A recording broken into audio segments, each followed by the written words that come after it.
ദൃശ്യം 3 കണ്ടു. ഒറ്റവാക്ക് പറയുകയാണെങ്കിൽ കണ്ടിരിക്കാൻ പറ്റുന്നൊരു പടം. ദൃശ്യം 1 ആയിട്ടും 2 ആയിട്ടും കമ്പയർ ചെയ്യാതെ അമിതമായിട്ടുള്ള എക്സ്പെക്റ്റേഷൻസ് വെക്കാതെ ജീതു ജോസഫ് ഇൻ്റർവ്യൂവിൽ പറഞ്ഞ പോലെ ഇതൊരു ഡ്രാമയാണ്, ചില ക്യാരക്ടേഴ്സിൻ്റെ എവല്യൂഷനാണ് ഈ ഒരു പടം പറയുന്നത് എന്ന് ഉൾക്കൊണ്ട് കണ്ടു കഴിഞ്ഞാൽ ഇഷ്ടപ്പെടുന്ന ഒരു പടം തന്നെയാണിത്. എനിക്ക് ഈ ഒരു പടം വർക്കായി. പക്ഷേ ഒരു വൗ ഫാക്ടർ പടം തന്നില്ല. പക്ഷെ എന്തൊക്കെ പറഞ്ഞു കഴിഞ്ഞാലും എനിക്ക് ഈ ഒരു പടം വർക്കായിട്ടുണ്ട്.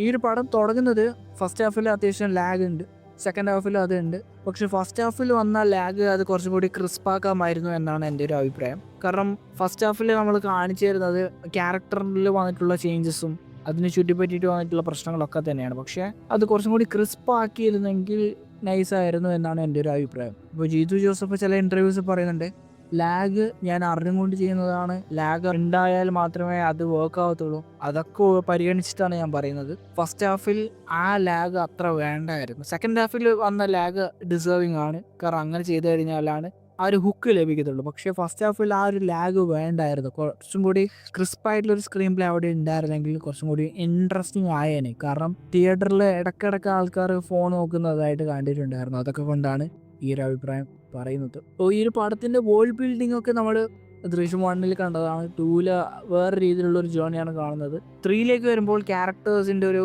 എവല്യൂഷനാണ്. അത് ഓൾറെഡി എല്ലാവർക്കും അറിയാവുന്നൊരു കാര്യം കൂടിയാണ്. അപ്പോൾ ചില ക്യാരക്ടേഴ്സിൽ വന്നിട്ടുള്ള മാറ്റങ്ങളൊക്കെ ഇൻട്രസ്റ്റിംഗ് ആയിട്ട് തോന്നി. ഞാൻ തീരെ എക്സ്പെക്റ്റ് ചെയ്തിട്ടുണ്ടായിരുന്നില്ല. ഞാൻ മെയിനായിട്ട് ഫോക്കസ് ചെയ്തത് എസ്തറിലായിരുന്നു. എസ്തറിൻ്റെ കഥാപാത്രത്തിൽ വലിയൊരു ഷിഫ്റ്റ് ഉണ്ടാവും എന്നൊക്കെയാണ് ഞാൻ വിചാരിച്ചത് പോസ്റ്ററൊക്കെ കണ്ടപ്പോൾ. പക്ഷെ അങ്ങനത്തെ ഒരു ഷിഫ്റ്റ് അല്ല ഉള്ളത്, പകരം വേറൊരു ഷിഫ്റ്റാണ് ഞാൻ കണ്ടത്. അത് അത്യാവശ്യം ഇൻട്രസ്റ്റിംഗ് ആയിട്ട് തോന്നി. പക്ഷേ ഈ ഒരു ഷിഫ്റ്റ് വരുമ്പോൾ ഇതിൻ്റെ കോറിന് എഫക്റ്റ് വരാൻ പാടില്ല. പക്ഷെ ചെറുതായിട്ട് എഫക്റ്റ് ചെയ്ത പോലെ എനിക്ക് തോന്നി. അതിനെക്കുറിച്ച് ഞാൻ സ്പോയിലേഴ്സിൽ പറയാം. പിന്നെ ഈ ഒരു പടത്തിൻ്റെ സെക്കൻഡ് ഹാഫിലാണ് ചില നല്ല മൊമെൻറ്റ്സ് ഒക്കെ ഉള്ളത്. തിയേറ്ററിൽ അത്യാവശ്യം നല്ല റെസ്പോൺസൊക്കെ വന്നിട്ടുണ്ടായിരുന്നു. പിന്നെ ഈ ഒരു പടത്തിൽ ഓവറായിട്ട് ഡീകോഡ് ചെയ്യാൻ പറ്റത്തില്ല. കാരണം ഡീകോഡ് ചെയ്യാൻ നിന്ന് കഴിഞ്ഞാൽ കുറേ ലൂപ്പ് ഹോൾസ് കാണാൻ പറ്റുമെന്നാണ് ഞാൻ മനസ്സിലാക്കിയിട്ടുള്ളത്. OTTയിൽ ഇറങ്ങിക്കഴിഞ്ഞാൽ ചില ആൾക്കാർ ഇതിനെക്കുറിച്ച് ഡീറ്റെയിൽ ആയിട്ട് ചെയ്യുമ്പോൾ കുറേ ക്വസ്റ്റ്യൻസ് വരാം. അതിനുള്ള മറുപടി ജീതു ജോസഫ് കൊടുക്കുകയോ ഇല്ലയോ നമുക്ക് നോക്കാം. എന്തായാലും ലൂപ്പ് ഹോൾസ് വരാനുള്ള ചാൻസ് കാണുന്നുണ്ട്, അല്ലെങ്കിൽ അതിനെക്കുറിച്ചുള്ള ചർച്ചകൾ വരാനുള്ള ചാൻസ് കാണുന്നുണ്ട് ഈ ഒരു പടത്തിൻ്റെ ഈ ഒരു സ്റ്റാൻഡേർഡ് വെച്ച് നോക്കുമ്പോൾ. ഇപ്പോൾ ദൃശ്യം പോലത്തെ ഒരു ഫ്രാഞ്ചൈസ് അല്ലാത്തൊരു പടമായിരുന്നെങ്കിൽ ആ ഒരു ചോദ്യം വരാനുള്ള ചാൻസ് കുറവാണ്. പക്ഷെ ദൃശ്യത്തിൻ്റെ ഒരു ഫ്രാഞ്ചൈസിൽ വരുന്ന ഒരു പടമായതുകൊണ്ട്, അതിൻ്റെ 3ാമത്തെ ഇൻസ്റ്റാൾമെൻ്റ് ആയതുകൊണ്ട് ആൾക്കാർ നല്ല രീതിയിൽ ഡീകോഡ് ചെയ്യാൻ നോക്കും. കാരണം 1 ഡീകോഡ് ചെയ്യാനുള്ള ഒരു വകുപ്പ് ഉണ്ടാക്കി കൊടുത്തില്ല, 2 ഒരു പരിധിവരെ ഉണ്ടാക്കി കൊടുത്തിട്ടില്ല, 3 ആ ഒരു വകുപ്പ് ഉണ്ടാകാനുള്ള ചാൻസ് ഉണ്ട്. അതൊക്കെ കൊണ്ട് ഈ ഒരു പടം OTTയിൽ വന്നു കഴിഞ്ഞാൽ കുറേ ലൂപ്പ് ഹോൾ റിലേറ്റഡ് ആയിട്ടുള്ള ക്വസ്റ്റ്യൻസ് ഫേസ് ചെയ്യാനുള്ള ചാൻസ് കാണുന്നുണ്ട്. അപ്പോൾ ഇതാണ് ഈ ഒരു പടം കണ്ടപ്പോൾ എനിക്കുണ്ടായ ഒരു അഭിപ്രായം. ഇനി പറയാൻ വേണ്ടി പോകുന്നത് ഒരു സ്പോയിലറാണ്. അപ്പോൾ നിങ്ങൾ പടം കാണാത്ത ഒരാളാണെങ്കിൽ ഇവിടെ വെച്ച് വീഡിയോ നിർത്താം. ദൃശ്യം 3 ലാലേട്ടൻ ഒരു മാസ് ഡയലോഗ് പറയുന്നുണ്ട്. അത് തിയേറ്ററിൽ കയ്യടി വീണ ഒരു സീനും കൂടിയാണ്. അപ്പോൾ ഇത് പറയുമ്പോൾ തന്നെ നമുക്ക് കണക്ട് ചെയ്യാൻ പറ്റും ദൃശ്യം 1ലും 2ലുള്ള ഒരു ജോർജ് കുട്ടിയല്ല ദൃശ്യം 3 വരുമ്പോൾ ഉള്ളത്. ക്യാരക്ടർ കുറച്ചും കൂടി ഗ്രേ ആയി. ഇപ്പോൾ ദൃശ്യം 4 വരുമ്പോൾ ജോർജ് കുട്ടിയല്ല മെയിൻ ടാർഗറ്റ്. അപ്പോൾ അങ്ങനെ നോക്കുകയാണെങ്കിൽ ജോർജ് കുട്ടി എക്സ്ട്രീമിലേക്ക് പോകാനുള്ള ചാൻസ് ഉണ്ട്. അതായത് ഈ പറഞ്ഞ ദൃശ്യം 3ലുള്ള മാസ് ഡയലോഗ് റിയാലിറ്റിയിലേക്ക് മാറുകയാണെങ്കിൽ സപ്പോർട്ട് ചെയ്ത ആൾക്കാർ പോലും ജോർജ് കുട്ടിയിൽ നിന്നും അകലാനും അദ്ദേഹത്തെ ഒപ്പോസ് ചെയ്യാനുള്ള ഒരു ടെൻഡൻസിയിലേക്ക് പോകും. കാരണം ജോർജ് കുട്ടി ആൾക്കാർക്ക് റിലേറ്റബിൾ ആവുന്നത് ആ ഒരു ക്യാരക്ടർ വളരെ പാവമായിട്ടും ഗ്രേ ആവാതെ നിൽക്കുകയും ഫാമിലീനെ പ്രൊട്ടക്റ്റ് ചെയ്യാൻ വേണ്ടിയിട്ട് ഏത് അറ്റം വരെ പോകുന്നത് കൊണ്ടാണ്. പക്ഷേ ചെറിയ രീതിയിൽ ഗ്രേ ആകുമ്പോഴേക്കും ആൾക്കാർക്ക് റിലേറ്റബിലിറ്റി ഫാക്ടറോടെ നഷ്ടപ്പെടുകയാണ് ചെയ്യുന്നത്,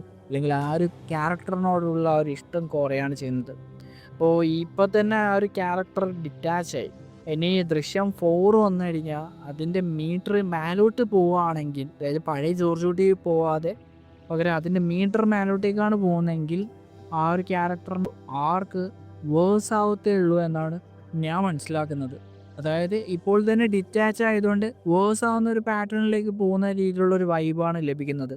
അപ്പോൾ D3 പറഞ്ഞ ഡയലോഗ് റിയാലിറ്റിയിൽ D4 വരണമെങ്കിൽ ആ ക്യാരക്ടറിൻ്റെ ജേർണി ഉള്ളതിനേക്കാളും മോശമായിട്ടുള്ളൊരു ആർക്കിലൂടെ പോകേണ്ടി വരും. അങ്ങനെ പോയി കഴിഞ്ഞാൽ ജോർജ് കുട്ടിയോടുള്ളയും ആ ഒരു ഫാമിലിയോടുള്ള ആ ഒരു അഫെക്ഷൻ നമുക്ക് നഷ്ടപ്പെടാം. അതായത് ഒരു വാവ് എന്നൊരു ഫീല് നമുക്ക് ലഭിക്കാതെ പോവും എന്നൊരു തോന്നലാണ് എനിക്ക് അനുഭവപ്പെടുന്നത്.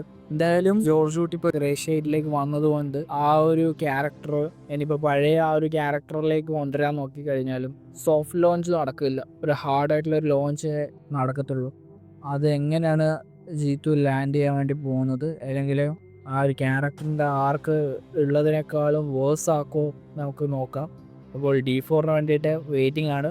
ഉടനെ ഉണ്ടാവുമെന്ന് വിശ്വസിക്കുന്നു. 2027 ആ ഒരു പടം ഉണ്ടാവുമെന്ന് വിശ്വസിക്കുന്നു. അപ്പോൾ നിങ്ങളുടെ അഭിപ്രായം കമൻറ്റ് ബോക്സിൽ രേഖപ്പെടുത്തുക. So thanks for watching this video. See you guys in the next video.